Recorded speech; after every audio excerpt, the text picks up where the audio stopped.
The way that humans work and the way that we've evolved as a species is that we don't really learn lessons unless they're learned the hard way. Yeah. I believe that unless a lesson has taught the hard way, you're not going to learn it. You can have so many near misses and people won't learn their lesson. Bro, you must know a guy who goes out there, nearly crashes his car, doesn't slow his ass down till he wrecks it. Yeah. Like, this is just how people are, right? So you need that pain for the lesson to sting enough to really genuinely go inside of your mind. And it's the same with everything. It's the same with driving a car or business. Truthfully, if you want to learn a lesson about business, you're going to have to suffer at some point, right? So we always say that most people are not successful with their first companies, X, Y, Z, blah, blah, blah. I get that. The truth is, there's a lot of people who make a lot of money with their first company, but they just spunk it, act an idiot, and it all blows up in their face. And that's how you get the discipline on your fourth company, that when you have $3 million in the bank, you just leave it there. You know, and don't be done with it. So you need to go through some pain. You need to experience some negative things. You need to have to a degree some trauma to really even learn any lessons. I am absolutely and utterly a believer in hard work. I'm a proponent of hard work. I have all this money and all I do is work. My entire life is work. This podcast is work. I'm getting in the car and going to another meeting. Work. I'm going to bitch. That's work. She's going to be on my arm in Cannes at the film festival. That's more credibility. I consider it work to her. That's work. I want to go to the gym so I'm in good shape. Work. It's all work. My entire life is work. And people don't want to look at life that way. They want to talk about work-life balance and being lazy and all this crap. I don't believe in any of that. I believe in, if you want to win, you have to outcompete the man who's prepared to do nothing but work. It's player versus player. If you're going to sit there and go, I don't want to work more than an hour a day, well, the guy who does want to work more than an hour a day is going to beat you.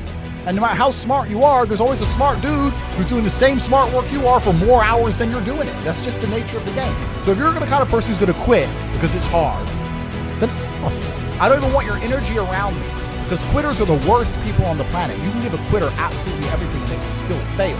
You can give it, doesn't matter what it is. If you go to IKEA and buy a flat pack table and put it in front of a quitter, you will never have a table. He'll look at it, it's long, and he'll quit. Quitters can have every single advantage. Quitters can have all the information. Quitters can have all the tutelage. Quitters can have a mentorship. Quitters can have someone who messages them every morning, hey bro, let's get it. And guess what they're gonna do at the end? Quit. They ain't never gonna have shit. So if you're a quitter, I don't even want you even inside my organization. I don't want quitters anywhere near me, because you're never gonna be successful. The world is hyper competitive. If you're gonna be a man who's gonna sit and say, I'm just sad, you are always gonna lose in competition to men like me. Yeah. And there has to be losers for there to be winners. I am tired of sympathy. Sympathy doesn't work for anybody. I'm not gonna sit here and be sympathetic for people who say they're too sad to try hard and be their best. Guess what? Perhaps I was sad every time I did exactly what I was supposed to do and trained anyway. Perhaps I was afraid when I fought anyway. Perhaps I was tired when I worked anyway. This is how you get ahead in life. I don't have an ounce of sympathy for these people who sit here and say, well, I feel this way, so I can't. Then don't do it. Stay down there. The winners are at the top, and the winners at the top don't give a shit about how they feel. We wake up and we perform regardless of how we feel day after day. So if I'm going to ignore my own feelings, I'm certainly not going to take into consideration anybody else's. Yeah. Why am I going to ignore how I feel and make sure I'm constantly performing regardless, flawlessly, and then sit and go, oh, but he doesn't feel good, so he's allowed to fuck up. No, you are not. You're not allowed to fuck up to your ancestors or to God or to yourself. You have to perform. This is what being a man is about. The baseline of masculinity is doing things you don't feel like doing. I can't comment on being a woman because I'm not one.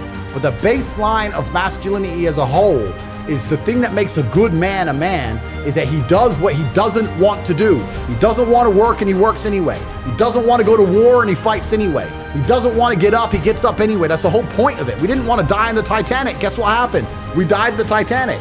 You can't sit there as a man and say you don't feel like it. You're not allowed to not feel like it. You're supposed to do it anyway, regardless. Yeah. So when a man sits there and says, oh, but you don't understand, I'm struggling with motivation. If you are struggling with the motivation to be a winner, then stay a fucking loser. No problem. Stay a loser. Don't care. Because in my circle, there's no losers around me. Your energy is disgusting. I find it revolting. I don't like weakness around me, even near me. Even people coming up saying hello to me. If you're depressed, don't even shake my hand. I do not have time for losers on any regard. Winners only. I believe there's only 3 reasons people are not rich. One of 3 reasons.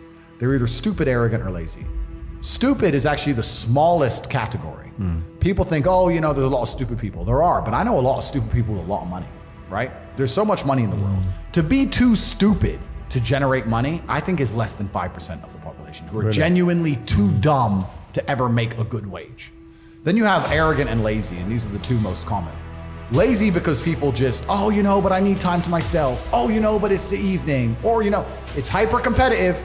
There are people who do not need times to themselves. There's an Indian in Islam, or there's a guy in Islamabad who'll do your job online for $3 an hour and he doesn't sleep.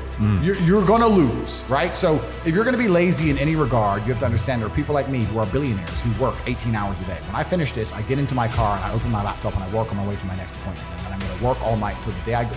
When I go to sleep, I close my laptop and I'm asleep a minute later. I work. That's all I do. So when you're on your yacht, do you class that as work? Because I think a lot of people think work has to be in an office, sitting down on a computer. Well, for me it is, because we have a film crew and we're filming and it's all being documented, and I'm doing my normal job at the same time. And then this is work as well. Absolutely. So this is just my job. So lazy is a big problem because people go, oh, but I just want to relax. If you just want to relax, that's fine. But you're competing against people who just don't want to relax, and you're going to lose.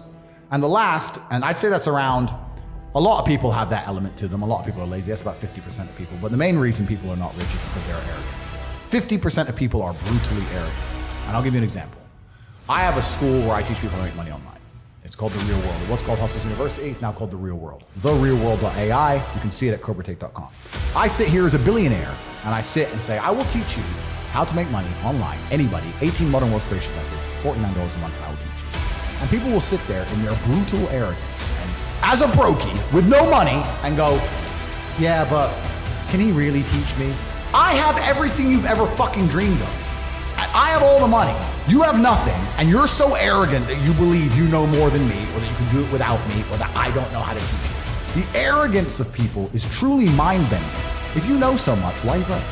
You obviously don't know. If I want to learn how to box, I wouldn't walk into a boxing gym, find a guy who can box, and go, yeah, not bad, but can he really punch? Like, this is how people think when it comes to money. You guys are all successful enough. You can sit there and say, look, I do X, Y, Z. I have X, Y, Z. You don't have it. So do you want to learn how to play piano from the piano teacher, or do you want to sit there as an arrogant brokey? Most people are brutally arrogant. And you can sit there and you can try and help them, and they're just so arrogant. They think, oh, I can do it myself, or I'll work it out myself. I don't need help. And it's arrogance, and it keeps them at the bottom. Everything great that's happened to me in my life, someone taught me. I had a kickboxing coach. My dad was my chess coach. You get taught things. To sit there and think you're too good to learn, well, this is the problem. Most people are broke. Most people are broke because they're arrogant, bro. It's the truth. It's nothing to do with how stupid they are. They're just arrogant people.